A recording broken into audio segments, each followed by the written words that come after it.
लाजो बहन, मुझे थोड़ी लौकियाँ चाहिए थी। कागज पर लिख दिया है मैंने। कल मेरे ससुर जी आने वाले हैं और खेत की लौकियाँ अभी अभी लगना शुरू हुआ है। ठीक है सुलभा, मैं कागज खेत में डाल दूंगी। तुम कल सवेरे इसे लेने आ जाना।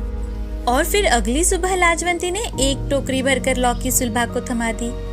उसे धन्यवाद बोलते हुए सुलभा, धन्यवाद लाजो बहन, आज तुमने मेरी लाज रख ली।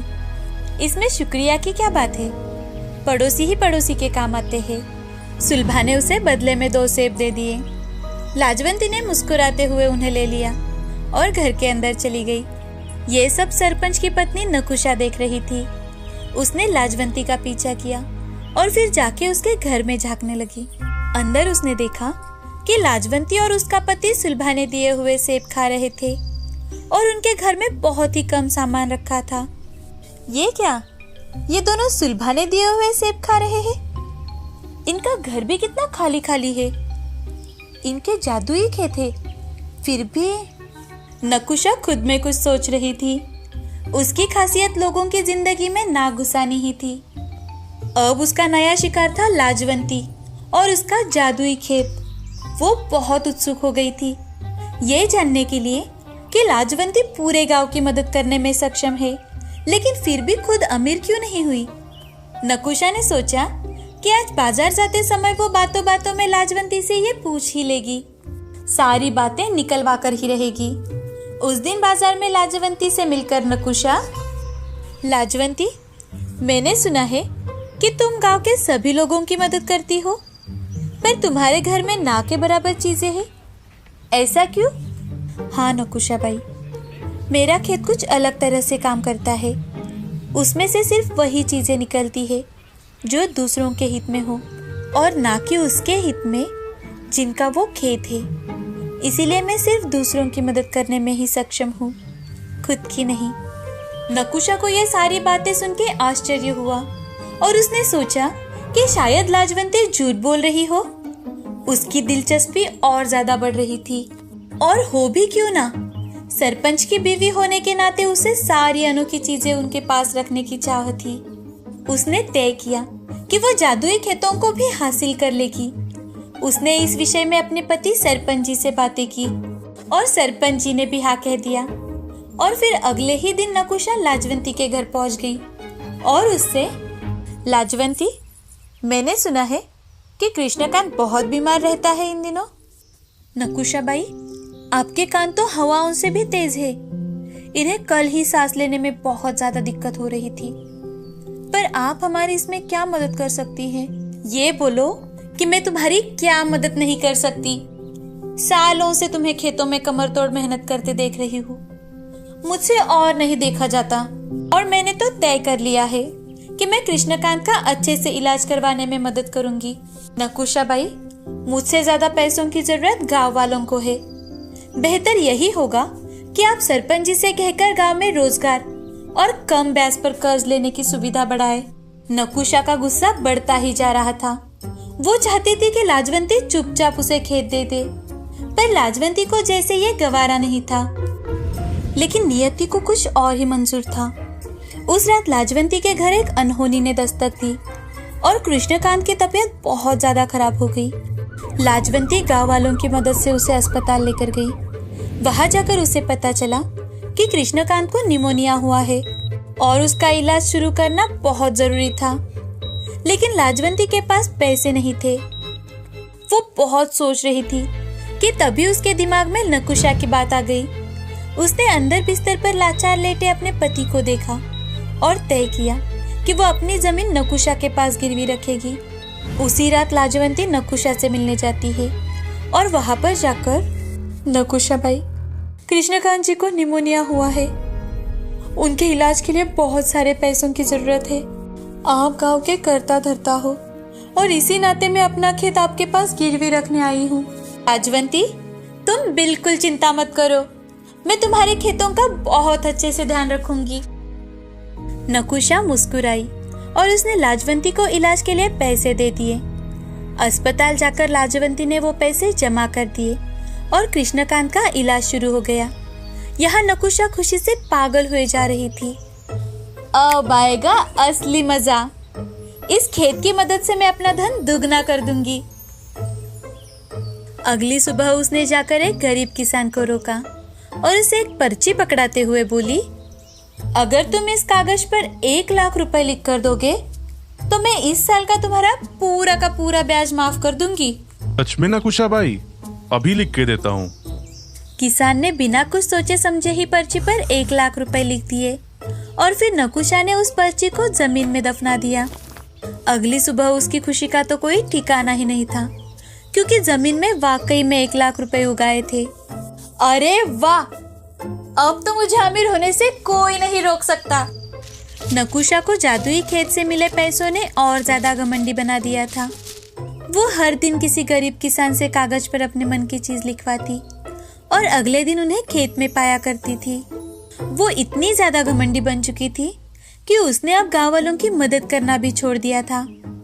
ये देखकर गांव वाले नकुशा और सरपंच के खेल को समझ चुके थे और उन्हें सबक सिखाने की सोच रहे थे।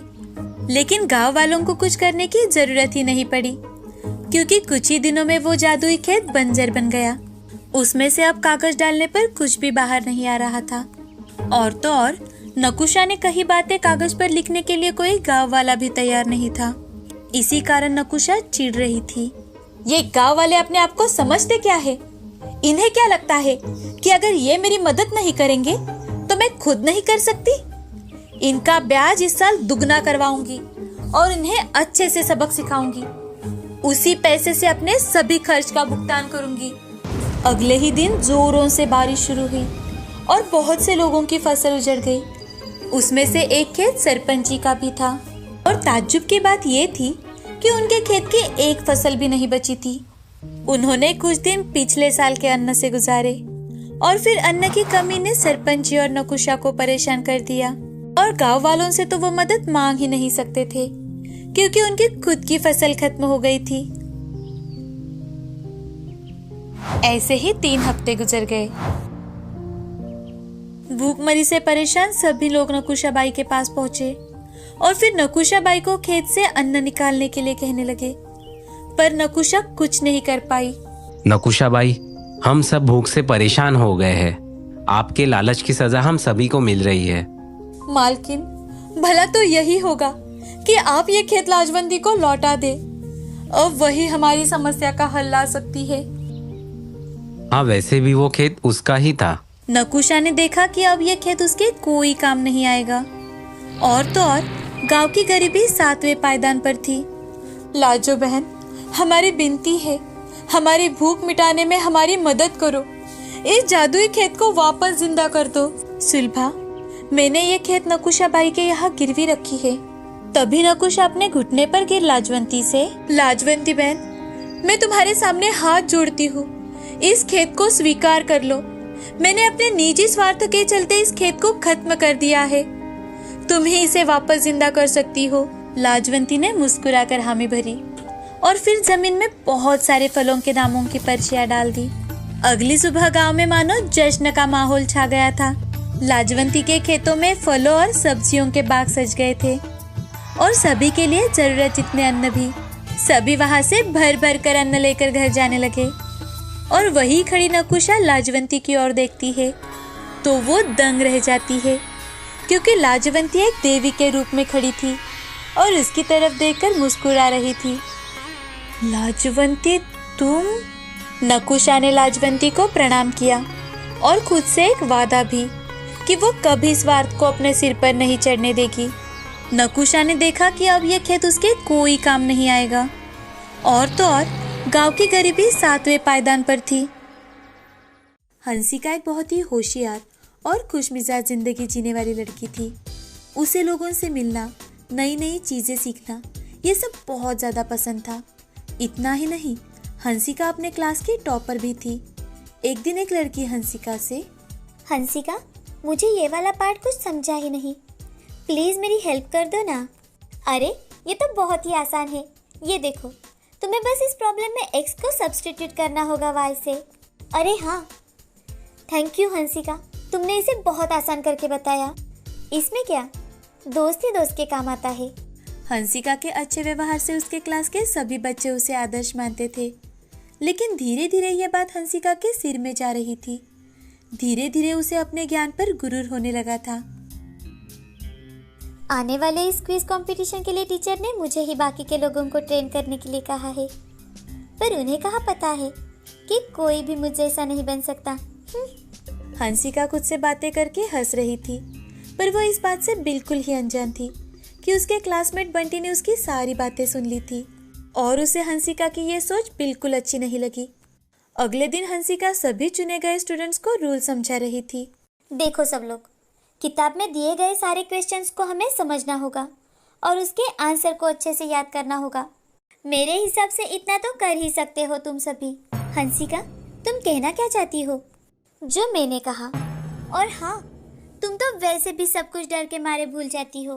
हंसिका, अगर तुम्हें हम सबसे ज्यादा आता है तो तुम अकेले ही क्यों नहीं हिस्सा लेती इस कंपटीशन में?